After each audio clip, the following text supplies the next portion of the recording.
Hello students, Mrs. Klein's here, and let's get started with your Section 2 Population Ecology notes. These notes are the second section of notes that are part of Unit 7. Let's go ahead and get started.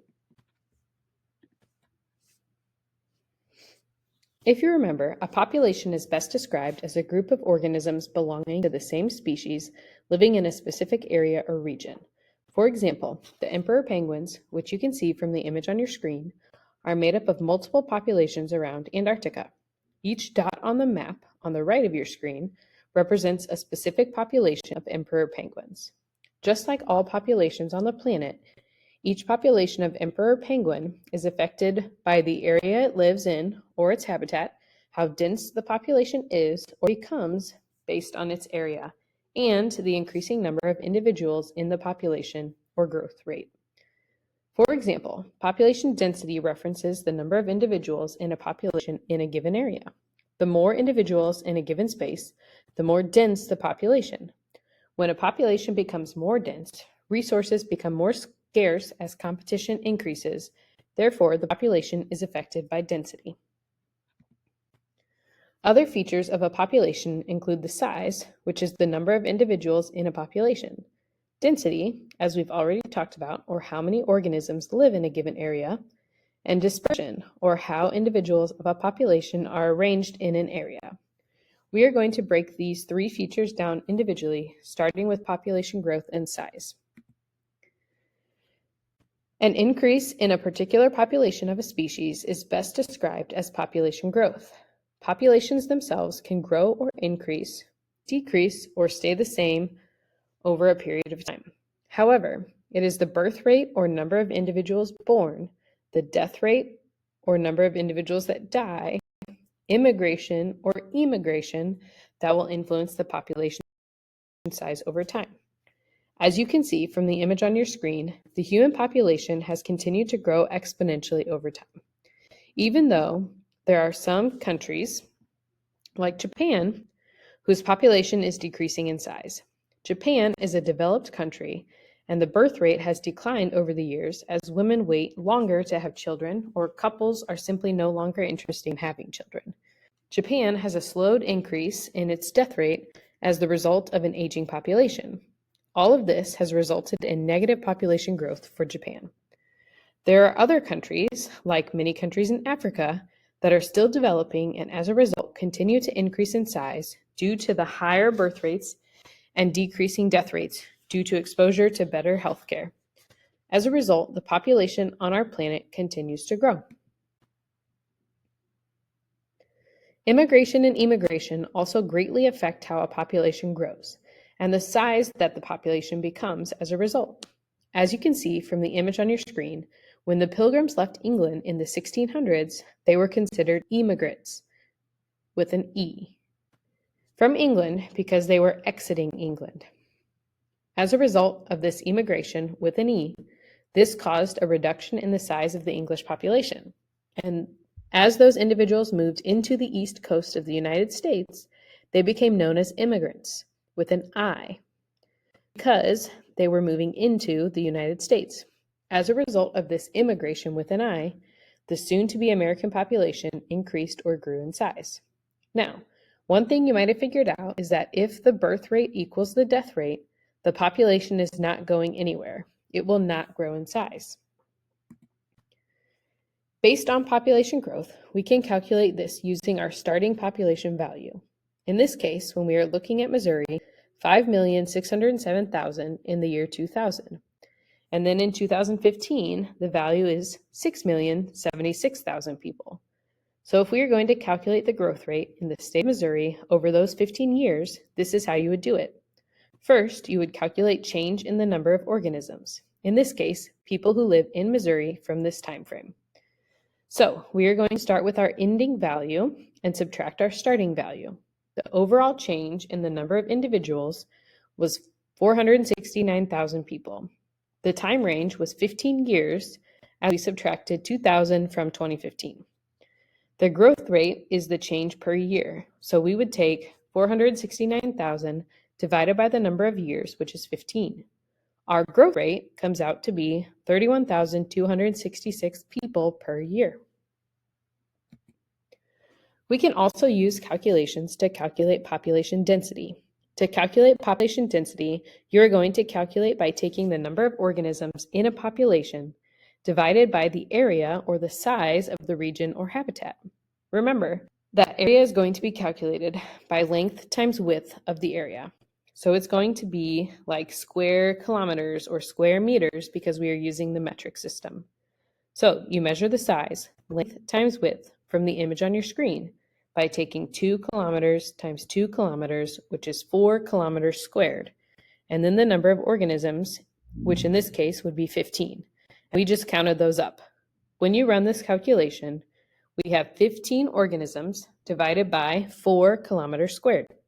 So the density of this particular graphic here is 3.75 organisms per kilometer squared. The next feature of populations are their dispersion patterns. Population dispersion patterns explain how individuals in a population can be dispersed or spread out in a specific space or habitat. There are 3 types of dispersion, and the type depends on the type of species. There can be clumped dispersion patterns, uniform, or random. Let's first take a closer look at clumped dispersion patterns. Species in these patterns tend to cluster where resources are more available. This is often seen in a population that travels in groups, like elephants or schools of fish, which you can see in the upper portion of your screen. In these dispersion patterns, organisms may have better chances of finding resources. It may offer protection, as some animals have some protection in groups from predators. Sometimes these animals in this dispersion pattern hunt as packs to get prey, or sometimes they form these when they are mating or caring for their young. The next dispersion pattern is going to be uniform dispersion patterns, and in these patterns, you see organisms are equally spaced or evenly spaced apart. A uniform dispersion pattern is best illustrated by territorial birds like the penguins on your screen. You see this whenever resources are more scarce and intra-specific competition is high. Other examples of uniform dispersion patterns would be the sage plants. The sage plant secretes toxins that kill surrounding plants in a circle around it, leading to a uniform distance around each plant. And these gannets, which are birds, need approximately 1 meter space for nesting, so you can see the uniform distribution of their population. The third type of dispersion pattern we observe are random dispersion patterns, and it's best illustrated by most plants, like the trees on the right of your screen. Random dispersion is most consistent with plants and other producers because their seeds are dispersed by the wind or even by other animals. Hence, it leads to a spacing that is unpredictable based on the other organisms in that population. Next, we can look at different types of population growth. Just to review, in a stable population, births and immigration should be equal to deaths and emigration. And any time one of those variables outnumbers the other side, that's going to cause a change in population. As you can see on your screen, a population can grow one of 2 ways. The first way is called exponential growth, and the second way is called logistic growth. In exponential growth, the population growth curve ends up looking like the letter J. This is why exponential growth is also called a J-curve. Exponential growth is characterized by the individuals in the population reproducing at such a constant or steady growth rate that the population grows faster and faster over time, which you can see illustrated by the bacteria on the graph on your screen. Exponential growth is characterized by having unlimited resources. However, in nature, the population will eventually be limited by resource availability, and the population will crash. This is now demonstrated by the animation on your screen, which shows an elk population increasing exponentially over time. Then, as resources become limited, you can see the population dramatically decrease. Logistic growth, on the other hand, occurs when the growth of a population slows or stops as resources become limited. Similar to exponential growth, the population reproduces at a constant rate up to a certain point. This is due to limited resources that cause population growth to slow down. Logistic growth is the most realistic of the 2 growth curves because populations cannot grow infinitely in size forever. Humans, however, are an exception to this statement because we have technology on our side. As you can see from the image on your screen, as the population increases and resources become limited, the population will reach carrying capacity. Carrying capacity, which is represented by the letter K, refers to the largest number of individuals that an environment can support. And according to the graph on your screen, that is roughly 1,000 individuals for this particular population. As stated previously, most populations follow the logistic growth pattern, or S curve, and will eventually reach carrying capacity and stop growing. This is due to limited resources, or what we would call limiting factors. A limiting factor is a factor that can slow or stop the growth of a population. There are two types of limiting factors that would slow or stop population growth. The first is known as a density-dependent limiting factor, and the second is known as a density-independent limiting factor. A density-dependent limiting factor is a factor that becomes limiting to the population only when the population becomes large, crowded, and more dense. Density-dependent limiting factors do not affect small, less crowded populations as much. For example, killer whales, like the ones on your screen, that compete for a limited supply of food will undergo a population decline more quickly if there is a large population of killer whales to begin with. In contrast, the population will decrease slower if there is a smaller population of killer whales competing for food sources. As such, biotic factors like competition, predation, parasitism, and disease are all considered density-dependent limiting factors, as they tend to be more prevalent in your larger, denser populations. Density-independent limiting factors are factors that affect all populations the same, regardless of if they are small or large. These are sometimes called acts of nature events. For example, a population of fire ants is washed out by a heavy rainstorm and will be killed either way, whether or not the insect population is small or large. But density-independent limiting factors are going to happen no matter what. That is why abiotic events such as weather, natural disasters, seasonal cycles, and even human impact events like deforestation and climate change are considered to be density-independent factors. Finally, when we are studying populations, we can evaluate their survivorship curves. Demography is the statistical study of population, and it is demographers that study the composition of a population and attempt to predict how a population will change over time. A survivorship curve would be a graph that measures the proportion of individuals of a given species that are alive at different ages. There are three main types of survivorship curves.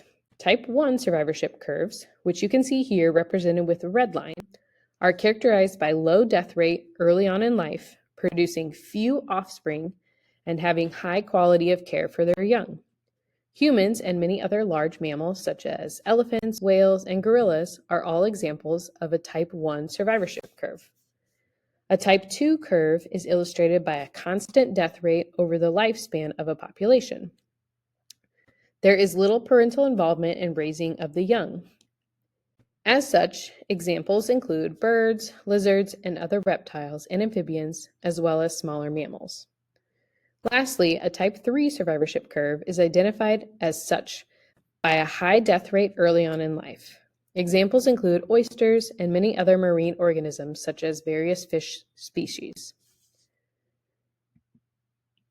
As such, we can also classify type 1 and type 3 survivorship curve organisms into two separate reproductive strategies, which you can now see on your screen.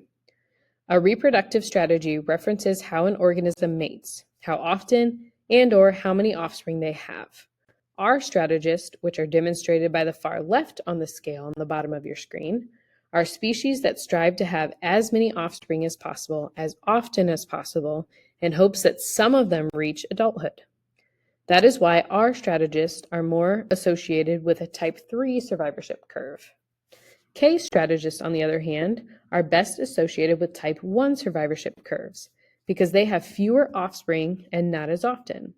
The reason being because they invest time into raising their young, much like the gorilla example of a K strategist as seen on the scale on your screen. All right, That wraps up your Section 2 notes. Remember, you can always go back and rewatch these at any time or ask any questions you may have in class.